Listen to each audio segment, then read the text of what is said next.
B&M is one of the most prevalent roller coaster manufacturers in the world. Since 1990, they've consistently put out great attractions and have been responsible for a lot of major innovations in the coaster industry. Almost every single ride they've built has been well received, and they're one of, if not the best option for a theme park looking to introduce a new roller coaster. B&M's rides are high quality, reliable, and people pleasers. You'll be hard pressed to find a coaster that they've built in the last 25 years that hasn't been successful. But despite all of B&M's accolades, a lot of coaster enthusiasts have said that they're overrated, often calling their rides forceless and even boring. This has increased recently, mostly due to the fact that whereas a lot of other coaster manufacturers are trying new things and experimenting, B&M's been staying in their comfort zone. But is this a legitimate problem for the company that'll lead to fewer and fewer sales, or just complaints from enthusiasts that are looking for more innovation in the coaster world? Let's find out.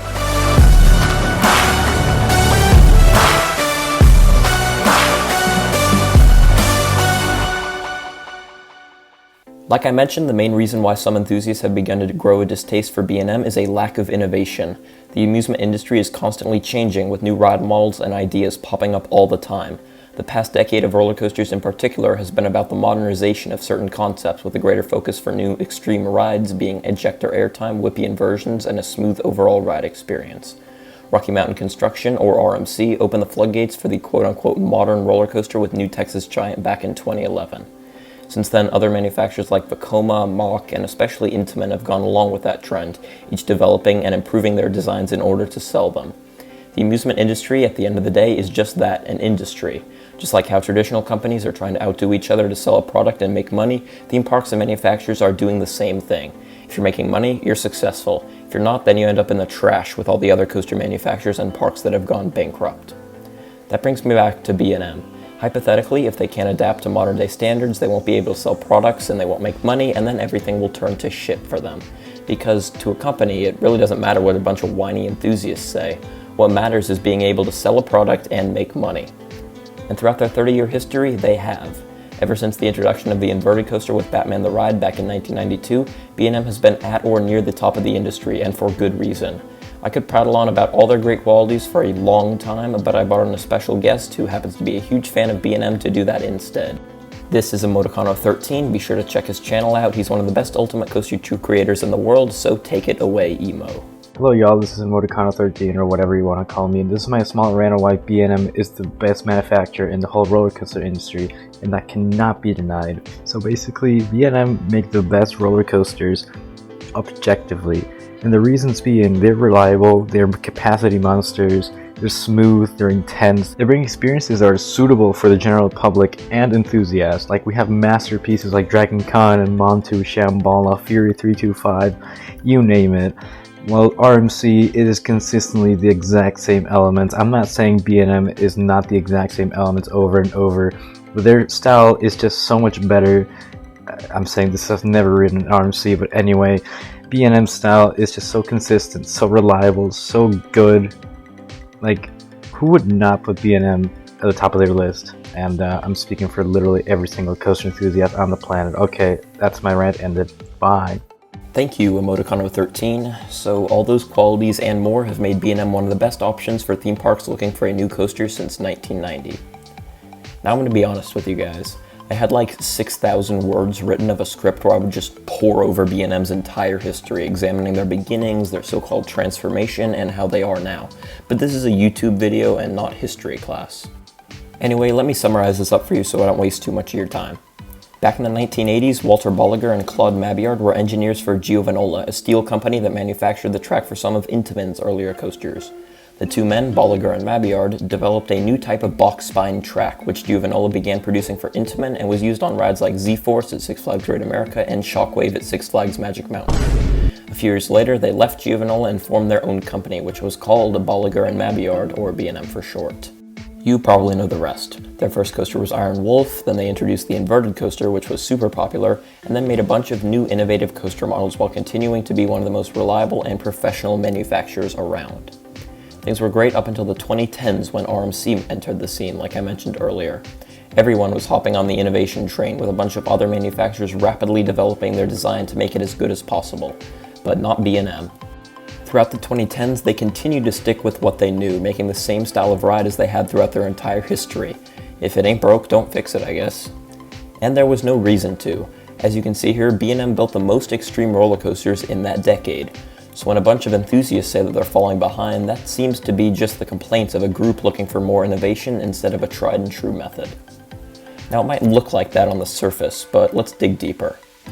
For the past few minutes, I, along with Emo's help, have been praising B&M, but they're very far from perfect. Just like any company, or really anything in general, there's bad things to go along with the good. I mentioned how a lot of enthusiasts are starting to not like them, so what I thought I'd do is bring in another special guest, this time someone who's not a fan.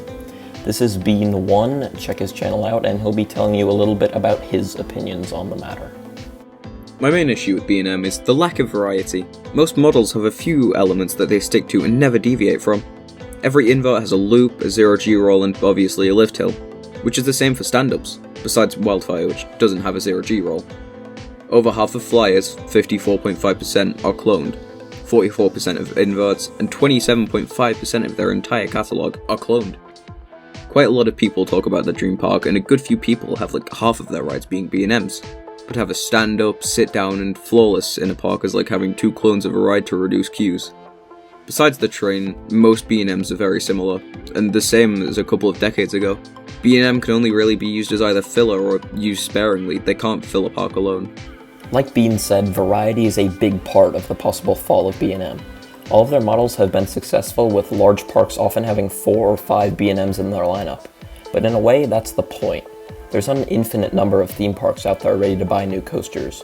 Most of the parks that have been around for a while already have their lineup filled with many coasters by the company, and new growing parks like Energylandia or Codaland are more willing to spend their money on cheaper, more innovative concepts.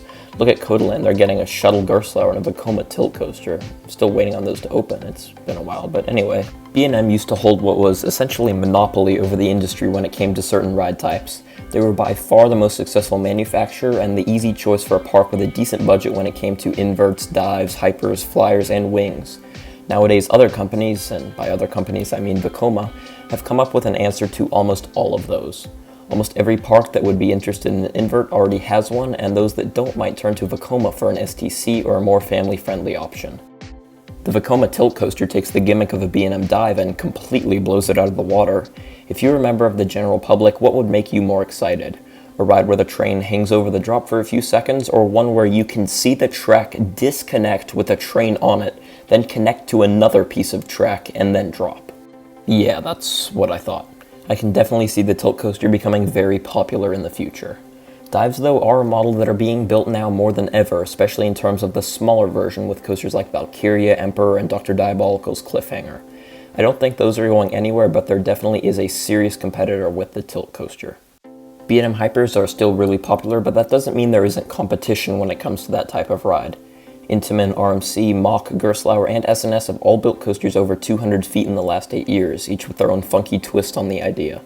But B&M has mastered the traditional hyper, and I do think we'll still see installations of that going forward. Wings are as popular as ever, no need to worry about that, but flyers are seeing a big decrease in popularity. Most of them were clones anyway, like Bean said, but with the introduction of Vekoma's new-gen flyer with Fly at Phantasialand, this model could really be in trouble moving forward. Then there's floorlesses, stand-ups, and sit-downs, which nobody's going to buy nowadays, as well as the family invert, which has been completely overshadowed by Vekoma's SFC, and there you have it, B&M's entire catalog. Since 2010, the only models that have seen consistent installations have been the Wing, Dive, and Hyper. Those 3 models have made up 79% of B&M's new coasters from 2010 to the present day, not counting those under construction. Their other models that have been popular in the past aren't selling well now, and their overall design has been one-upped by lots of other manufacturers who have dared to update their design. But the main issue with B&M is the cost of their coasters, and it's been that way since they started up. They're far more expensive than similar rides from other manufacturers, but large parks with a decent budget were willing to spend the extra money in order to get a reliable, high-quality product. But now the quality isn't really there compared to other companies in a lot of ways. Don't get me wrong, B&M's still great, and I have no doubt they'll continue to sell for at least the next few years, but there may come a point further down the line when other manufacturers are doing better things from a park's perspective and selling their products for less. At that point, it's a no-brainer which option you go with. B&M's not going to be able to cut down the cost of manufacturing their rides, so the only option left for them if they want to stay one of the premium manufacturers is to innovate and make sure their coasters stand out against the others. That brings us to where this whole thing stands right now. B&M can try to coast along with the few remaining models they have that still sell well and hope for the best, or they can innovate. There are 3 B&Ms under construction right now, with 2 being very unique wing coasters.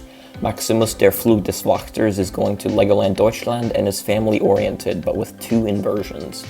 Mandrill Mayhem at Chessington is a shuttle wing with a swing launch, backward spike, an inversion, extra boost, and an upwards helix that stalls out sideways at the top. It definitely looks interesting, but once again it's more on the family side than anything, despite going upside down. And then there's Pipeline. If you're not familiar with it, this is the first installation of a new model called the Surf Coaster, coming to SeaWorld Orlando sometime this year. It's got stand-up trains, a launch, an inversion, and a few airtime moments. This is a very important coaster for B&M because it's the first new model they've introduced in 12 years. I think if Pipeline is successful, B&M will continue to take more risks within their other models, as well as develop the Surf Coaster since more parks are willing to buy it. But will it be a success? There's a lot of Pipeline analysis videos on YouTube, and most of them say negative things about it. Hell, I even made one a while ago. Please don't watch that. So SeaWorld. Anyway, most people seem to think it'll be a flop, saying that the design is bad and it'll be uncomfortable, that sort of thing. Well, I disagree. One thing's for sure, modern B&M is not going to introduce a new concept unless they're sure about it. I can guarantee that this design has undergone extensive testing, so the B&M and SeaWorld know exactly what this ride will be like. The first videos of test runs were uploaded about a week ago as of the time I'm recording this, and Pipeline was hauling. The launch looks punchy, and it seemed to take its elements at a really fast pace. The new seat design with the bouncing up and down should optimize the standing position and make it not just not uncomfortable, but a really good ride. This is what enthusiasts have been asking for from B&M for years, and now that it's here, they're still not happy. But once again, manufacturers do not care about enthusiasts because they are just trying to sell a product. And if Pipeline succeeds like I think it will, it should give B&M the confidence to dare to innovate more. Not necessarily just in terms of new models, but taking the ones that have been refined over the years and adding something new to them in order to generate more excitement. To kind of sum this whole thing up, I highly doubt B&M will die off. You could say there's a problem with their mentality or approach to the industry nowadays, but the numbers don't lie. B&Ms are selling. And while they've struggled to catch up to other manufacturers in terms of, I guess, modernity in recent years, there's no doubt in my mind that they'll be fine moving forward. B&M's starting to branch out and explore more niche corners of the market, and I know that as long as they're able to innovate while still keeping the amazing qualities that make them who they are, Bolliger and Mabillard will continue to be one of the top roller coaster manufacturers in the world, at least from a parks perspective. Thanks so much for watching to the end of this video. The future of B&M is a topic that's been talked about a lot, but those videos are from an enthusiast perspective, so what I wanted to do here is really get into the professional side of things. It's much more important, at least in my opinion, to discuss whether or not parks will buy B&Ms rather than whether they'll begin to pander to the wishes of coaster enthusiasts who will pay money to go on their rides no matter what. Anyway, that'll do it for today's video. Drop a like if you enjoyed it, and subscribe to the channel for more videos like this one. Thanks for 500 subscribers, by the way. Join the Discord server if you'd like to interact with a really cool group of people, and Ruben, as well as maybe having a chance to appear in a future video as a special guest. That's all for now. Make sure to stay tuned to the channel for more coaster content. Goodbye.